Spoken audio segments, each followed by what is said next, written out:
En jy is ingeskakel op Groot Plaas. Ons gas saam met ons in die ateljee vandag, Dr. Dani Jordaan. Hy is 'n senior lektor by die Universiteit van Pretoria se departement van landbou-ekonomie.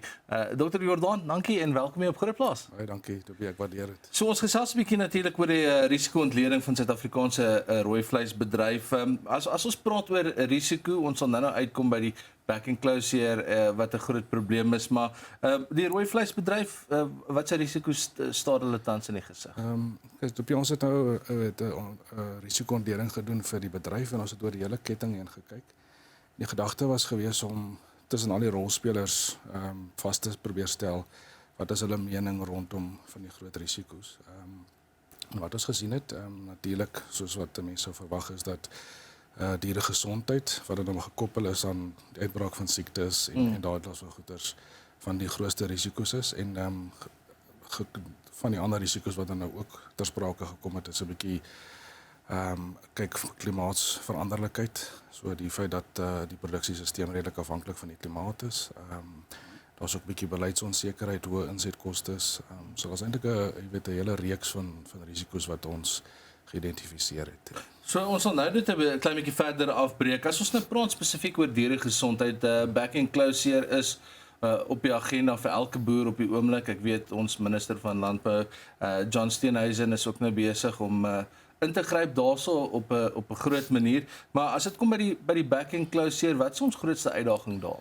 Wel, ek dink 'n groot uitdaging is dat dat eintlik 'n redelike sistemiese risiko is. So dis amper nie in een rolspeler se hand om dit te kan bestuur en dis wat dit regtig nog ons moeilik maak en dis eintlik waar ons nou praat van kwesbaarheid van die stelsel, is dat dit risiko's wat maklik kan deurvloei deur die stelsel. So dit begin op een gedeelte van die waardeketting en dit spoel baie maklik deur. So ek dink die groot uitdaging is dat dit hierdie amper 'n sistemiese probleem is en dit is nie een rolspeler se hand om dit te kan oplos nie. Dit is eintlik 'n baie groot gesamentlike probleem.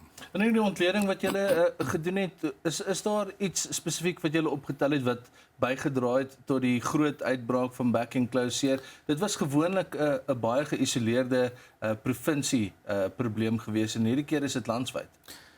Wel, ek dink soos wat ons na die risiko's gekyk het, is daar nie spesifieks wat 'n mens kan optel nie, behalwe natuurlik dat die stelsel het oor tyd maar meer interafhanklik geword. So die skakels is natuurlik baie afhanklik van mekaar en van ons ander werk het ons al baie gesien dat byvoorbeeld beweging deel van die stelsel is.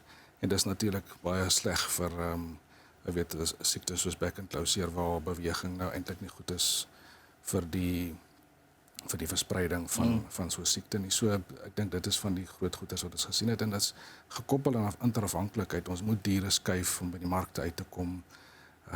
En so ja, dit is deel van die uitdagings wat ons gesien het. Nou, jy het so vinnig geraak in klimaatsverandering wat 'n groot impak gehad het op die rooi vleisproduksie, maar wat spesifiek is een van die faktore wat bydra van klimaatsverandering na hierdie spesifieke impak? Ja, so as ons kyk na klimaatsverandering, ek meen daar's nou 'n klomp komponente wat ons kan noem en die diereproduksiesisteem is ook natuurlik in 'n dilemma rondom die tipe inligting wat daar is rondom klimaatsverandering.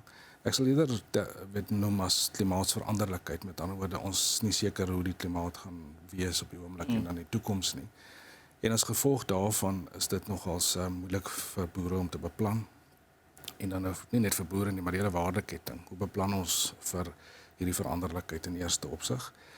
Dit stoot natuurlik baie keer 'n bietjie insetkostes op wat natuurlik nie weer terugspeel na marges toe en kostes opstoot en verdere deel daarvan is onsekerheid. Soos ons is nie seker is oor die klimaat nie, dan verhoog dit ook die onsekerheid binne die stelsel en dan is dit moeilik vir rolspelers om betrokke te bly omdat daar meer onsekerheid is in die stelsel. So die klimaatsveranderlikheid skep ook weer 'n sistemiese dilemma omdat dit byvoorbeeld die onsekerheid verhoog. Jy praat nou van klimaatsonsekerheid. Ek het al voorheen 'n bietjie gesels met die Suid-Afrikaanse Weerbureau en hulle sê uiteraard voel dit of jy weet reënpatrone en droë weer en so anders is, maar dit val tog binne jy weet die gemiddelde wat hulle al gesien het van jare voorheen. Is dit miskien 'n kwessie van seisoene wat klein bietjie aanbeweeg meer as wat dit deel is van ons tradisionele seisoene soos wat ons dit ken en ons moet dalk aanpas by dit? Ja, so ek dink ek is nie ek kan nie goed opinie gee oor die verandering van die klimaat nie. Maar ek dink wat wel belangrik is dat die besighede moet seker wees dat hulle kan aanpas en hulle moet hulle veerkragtigheid verbeter. En ek dink wat ook belangrik is miskien op ons stelsel raak al hoe meer afhanklik, jy weet, en ons kan minder foute maak.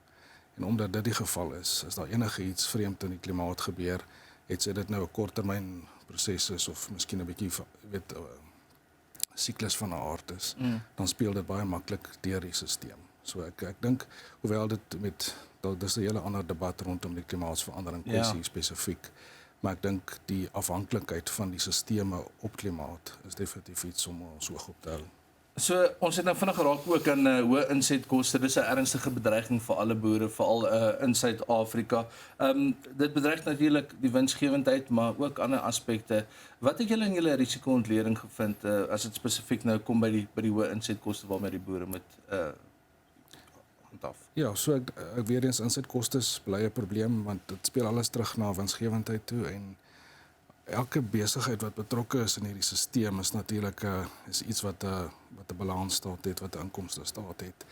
En dit moet vir almal natuurlik die moeite werd wees om betrokke te wees. So sodra jou insetkostes opgaan, dan sit mense in 'n situasie waar jou opbrengs wat jy op jou besigheid kry miskien verlaag en as 'n mens dit in ag neem saam met die risiko byvoorbeeld, moet elke rolspeler maar besluit of dit nog moeite werd is.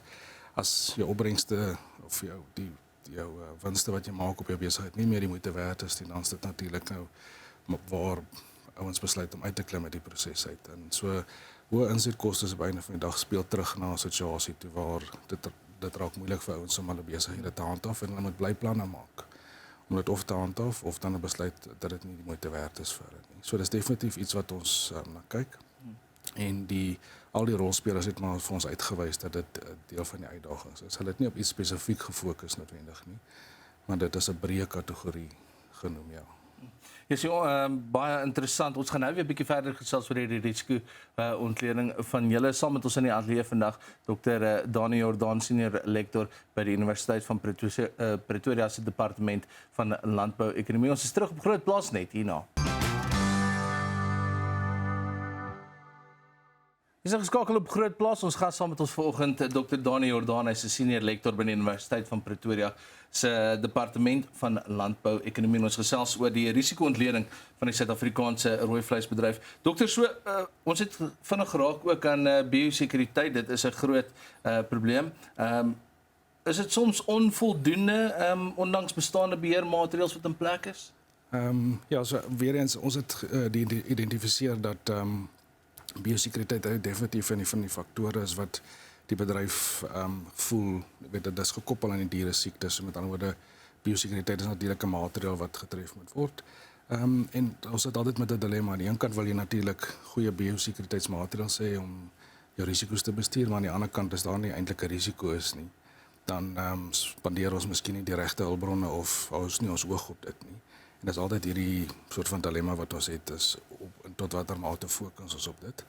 Ek dink op die oomblik het van dit ons nou ingehaal op 'n manier en ons sit nou met 'n redelike groot dilemma in terme van die back and close year spesifiek, maar ek dink in die algemeen is dit tog iets wat ons meer na moet kyk as ons kyk na ander lande en hoe geweldige fokus hulle het op dieregesondheid en biosekuriteit.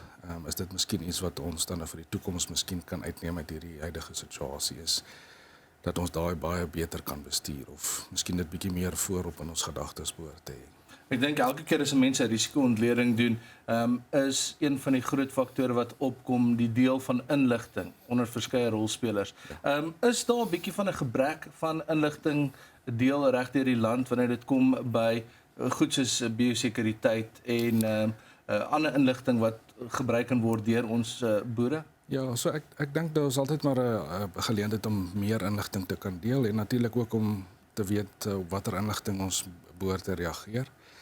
So ek dink in die totaliteit dink ek is daar 'n redelike goeie deel van inligting, maar wat soms gebeur dink ek is soms word party van hierdie kwessies op 'n geïsoleerde manier hanteer en van die inligting vloei dalk nie so goed of so vinnig soos wat dit behoort nie.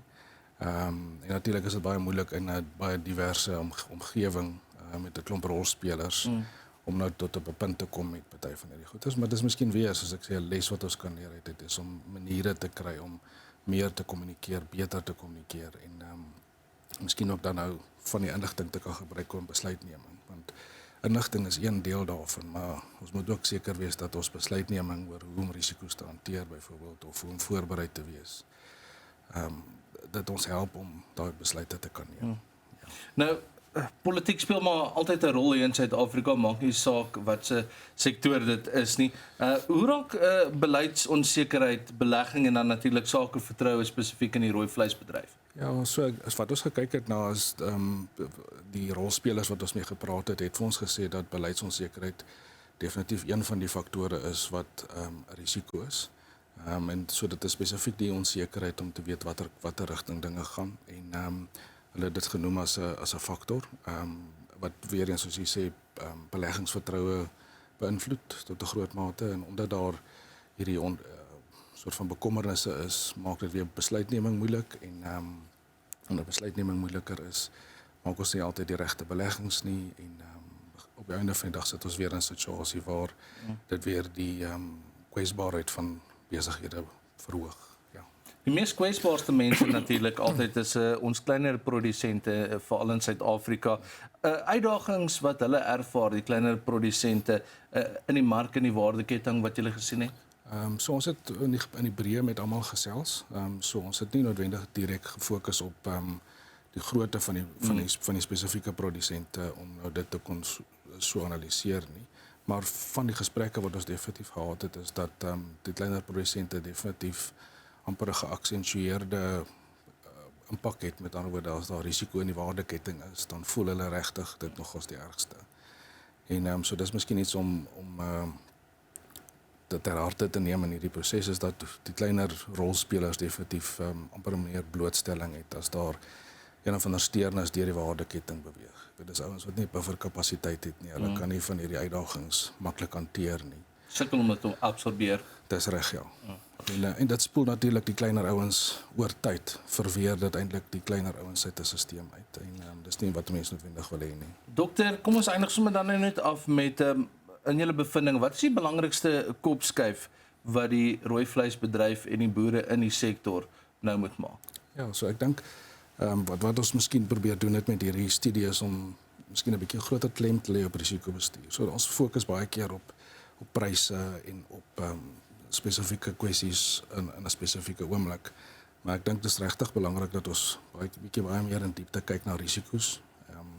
En twee dele daarvan natuurlik die risiko's om dit te probeer voorkom en natuurlik ons vermoë om dit te kan bestuur. So as ons kyk na risikobestuursbeginsels, is daar 'n soort van raamwerke wat ons kan gebruik om risiko's te kan bestuur en ek dink die kopskuif wat ons miskien uit hierdie proses kan leer is om te probeer kyk dat elke individuele besigheid miskien 'n bietjie kyk na 'n risikobestuursproses en om seker te maak dat hulle risiko's kan bestuur en dat al hierdie prosesse dan nou opspeel na byvoorbeeld die bedryfsorganisasies wat 'n groot rol speel in hierdie omgewing en dat hulle ook groter fokus op dit miskien hê en dan natuurlik die staat wat ook 'n rolspeler is.